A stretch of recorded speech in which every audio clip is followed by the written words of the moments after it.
வணக்கம் தோழர்களே. செந்தில் பாலாஜி விடுதலை ஆயிட்டாருங்க. ஜாமீன்ல விடுதலை ஆயிருக்காரு. மிகப்பெரிய கொண்டாட்டமா தமிழ்நாடு இருக்கு. அதுலயும் குறிப்பா இன்னிதாண்ட ஆட்டமே இருக்கு அப்படின்னு சும்மா அதிரடியான வேலைகளை, விழாக்களை, கொண்டாட்டங்கள்ல திமுகவினர் இறங்கி இருக்கிறாங்க.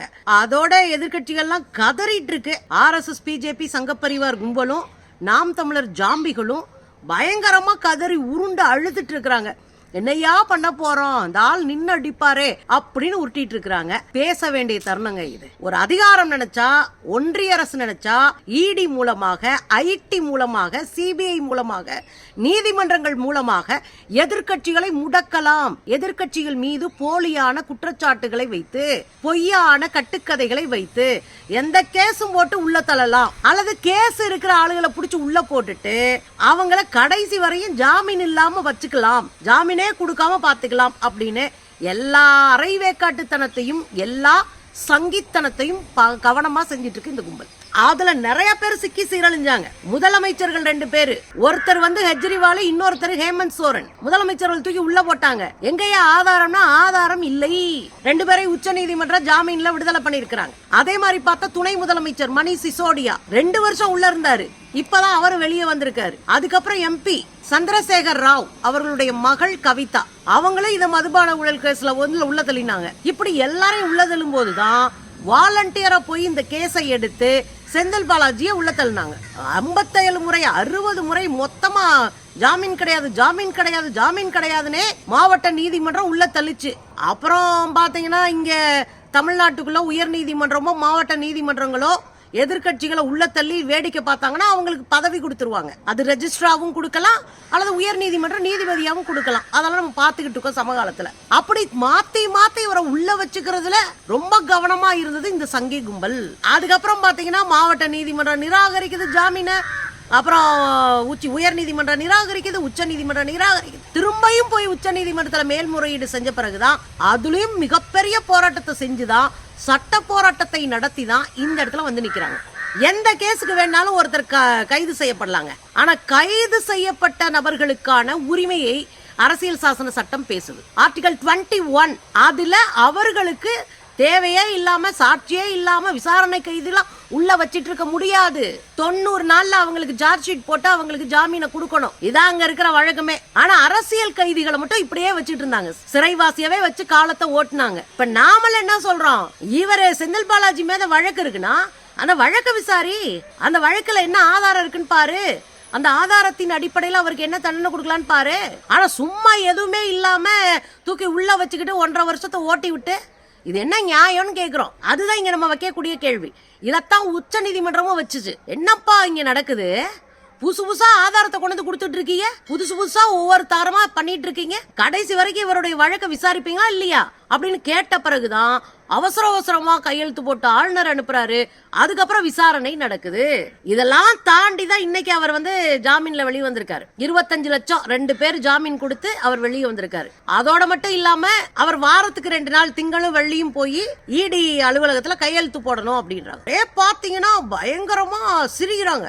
யாரு சங்கிங்க, இவர் என்னங்க இந்திய விடுதலை போராட்டத்துக்கு போயிட்டு வந்தாங்களா, தம்பிங்களும் சேர்ந்து இந்திய விடுதலை போராட்டத்துக்கு போயிட்டு வந்தாரு, இவருக்கு என்ன இவ்வளவு வரவேற்பு, அதுவும் ஜாமீன்ல தானே வெளி வந்திருக்காங்க. நம்ம அக்கா தமிழிசையெல்லாம் பயங்கரமா, அவர் என்னங்க நாங்களால் காலம் தாழ்த்தினோம், அவர் உள்ள போய் வச்சிருந்தாரு, அவர் செஞ்ச தப்புக்கு தண்டனை கிடைச்சது, அவர் இவ்வளவு லேட் ஆகி வெளியே வந்திருக்கிறாரு அப்படின்னாலும் ஜாமீன்ல தானே வெளியே வந்தாரு, அதுக்கே ஆர்ப்பாட்டம் அப்படின்னு விடாம கேட்டாங்க. இல்ல நான் தெரியாமலே கேக்குறேன், RSS பிஜேபி சங்கப்பரிவார் கும்பல்லாம் இந்திய விடுதலை போராட்டத்தை பண்ணியா உள்ள போனாங்க? ஒண்ணு பொம்பளை பிள்ளைல கையை பிடிச்சு எடுத்திருப்பாங்க, இல்ல யாரு சொத்தவாத ஆட்டையை போட்டிருப்பானுங்க, பூட்டை உடைச்சிருப்பானுங்க, தாலி எடுத்திருப்பானுங்க, இதுக்காக கேஸ் வாங்கிட்டு கஞ்சா கடத்திட்டு உள்ள போய் உட்கார்ந்துருப்பானுங்க. இவனுங்க ஏதோ இந்தியா விடுதலைக்கு போராட்ட மாதிரி சீனை போடுவானுங்க. ஒழுங்கா மட்டும் ஊழலை விசாரிக்கிறதுக்கு ஒரு ஆள் கிடைச்சா மோடியில இருந்து இங்க இருக்கிற காடி வரைக்கும் உள்ளுதான் உட்காந்து கஞ்சி குடிச்சுட்டு இருக்கணும். இந்த கும்பலும் நேர்மையை பத்தி பேசுது. சரி, இங்கிட்டு இப்படியே வந்தா நாம் தமிழர் சீமான் ஒரு ஆளு, சீமான் அரெஸ்ட் ஆனா என்ன வழக்குல அரெஸ்ட் ஆவாரு? ஒன்னு ட்ரங்க் அண்ட் டிரைவ்ல அரெஸ்ட் ஆவாரு, அப்படி இல்லைன்னா பொம்பளை பிள்ளைங்க கேஸ்ல அரெஸ்ட் ஆவாரு. அதுதான் அவர் மேல இருக்கிற பெரிய கேஸாவே இருக்கு. அப்புறம் இவங்கெல்லாம் யோகிய மாதிரி பேசும்போது நமக்கு கடுப்பாகுது. இதுல என்ன தெரியுங்களா, காவிகளுக்கு ஒரு கடுப்பு இருக்குங்க. நாம் தமிழருக்கு எதுக்கு வருது? காவியாவது உச்சத்துல ஒன்றியத்துல ஆட்சியில இருக்கான், அவங்க ஆட்சியை பிடிக்க ட்ரை பண்றான். நீ தான் ஒரு வார்டு மெம்பர் செய்ய கூட வக்கற்ற உட்காந்துருக்கீங்க. உங்களுக்கு எதுக்கு இம்பிட்டு ஆங்காரம், உங்களுக்கு எதுக்கு இம்பிட்டு கண்ணீர், உங்களுக்கு எதுக்கு இம்பிட்டு கவலை? காவிகள் கவலைப்பட்டுங்க தமிழ்நாட்டுல கால் பதிக்க முடியல. உனக்கு தான் அட்ரஸே இல்லையே, நீ ஏன் கவலைப்பட்டு இருக்க?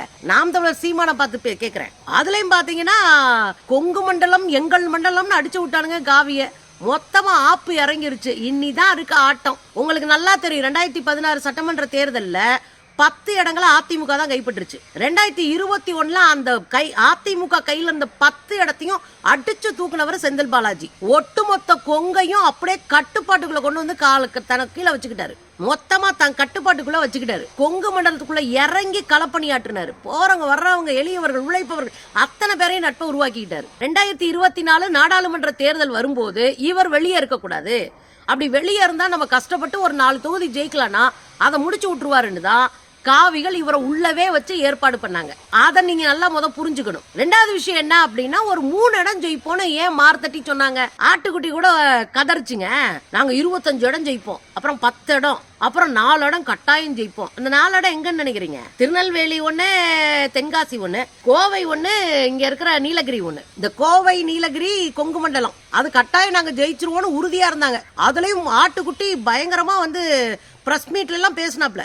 இங்க பாருங்க, எழுதி வச்சுக்கோங்க, திமுகவை டெபாசிட் இழக்க வைப்பேன் கோவையில அப்படின்னு அடிச்சாரு. கடைசியில பாவன் நூடுல்ஸ் ஆகி தெருவுல போய் நின்னாருன்னு வச்சுக்கோங்களேன். இந்த டெபாசிட் இழக்க வைப்பேன்னு சொல்ற அந்த தைரியம் எங்க இருந்து வந்துச்சுன்னா, இங்கதான் இவர் இல்லையே. இந்த தேர்தலை சந்திக்கிறதுக்கு தானே இவருக்கு ஜாமீனே கிடைக்காம பாத்துக்கிட்டோம்.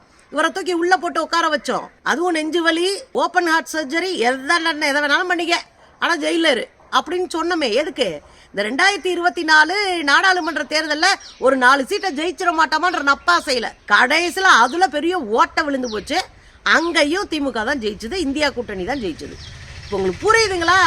இந்த கும்பல் கதறி கொங்கு மண்டலத்தை கைப்பற்றுவோம்னா, கொங்கு மண்டலத்தில் உள்ள உட்காந்தே ஸ்கெட்சு போட்டு மொத்தமா தூக்கி இருக்காருன்னா எவ்வளவு ஆளுமையோடு அண்ணன் செந்தில் பாலாஜி அவர்கள் வேலை பார்த்துட்டு இருக்காருன்னு பாருங்க.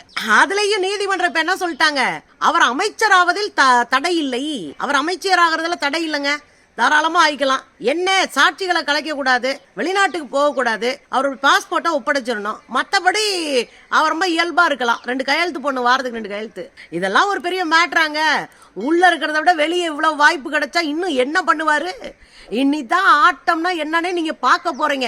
ஏன்னா உள்ள வச்சு நீ 1.5 வருஷம் செஞ்சதுக்கு சேர்த்து காவிகளை என்ன பண்ணலான்னு பிளானோட இறங்குவாப்ல. அதுதான் அடுத்து நடக்க போகுது.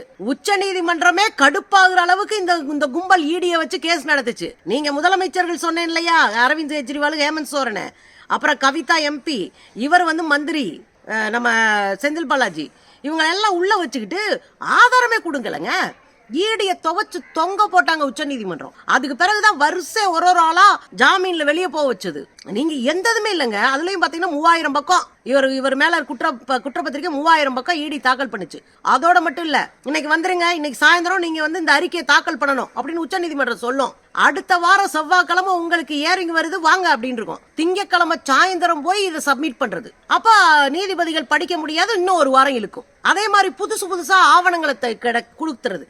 இந்த ஜெராக்ஸ் இப்பதான் கிடைச்சது, அப்புறம் இந்த பென்டிரைவ் இப்பதான் நாங்க எடுத்தோம் அப்படின்னு ஒன்னொன்னா கொண்டு போய் ஒரு ஹியரிங்லயும் ஒரு ஆவணங்களை கொடுத்துக்கிட்டே இருந்து இந்த வழக்க லேட் ஆக்கிக்கிட்டே இருக்கிறது. அதோட மாத்திரம் இல்லாம என்ன பண்ணாங்க இன்னொன்னு அப்படின்னா, காலதாமதம் ஆயிருச்சு, எங்களால ஜெராக்ஸ் எடுக்க முடியல, 1500 வழக்குகளுக்கு இடையில ஒரு வழக்கு தேடி எடுக்க வேண்டியிருக்கு, அதனால ஜெராக்ஸ் எடுக்கிறதுக்கு ஒரு வாரம் எல்லாம் கேட்டானுங்க. இதான் ஈடியோட நோக்கம் என்னங்க, 5000 சில்லற வழக்குல இப்பதான் ஒரு வழக்குக்கு ஆதாரத்தை சப்மிட் பண்ணிருக்காங்க. மிச்சம் இருக்கிற 5000 வழக்குலையும் ஆதாரம் தான் தூக்கி உள்ள வச்சிட்டு இருக்காங்க. அத்தனையிலும் 95% எதிர்கட்சிகள் தான் உள்ள இருக்கிறாங்க. இந்த சங்கிக பேசிட்டு இருக்காங்க. ஈடிய வச்சு ஈடியெல்லாம் சொல்ல முடியாதுங்க.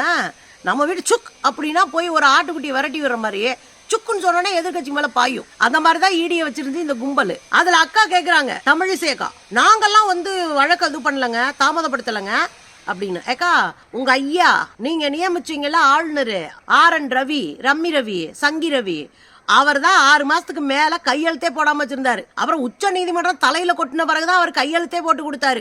6 மாசத்துக்கு மேல இவர் எப்படியாவது உள்ள வைக்கணும், தேர்தலுக்கு முன்னாடி இவர் வெளியே வந்துடக்கூடாதுன்றதுக்காக தான் இவ்வளவு அயோக்கியத்தனத்தை செஞ்சாங்க. அது உங்களுக்கு தெரிய வாய்ப்பு இல்லக்கா.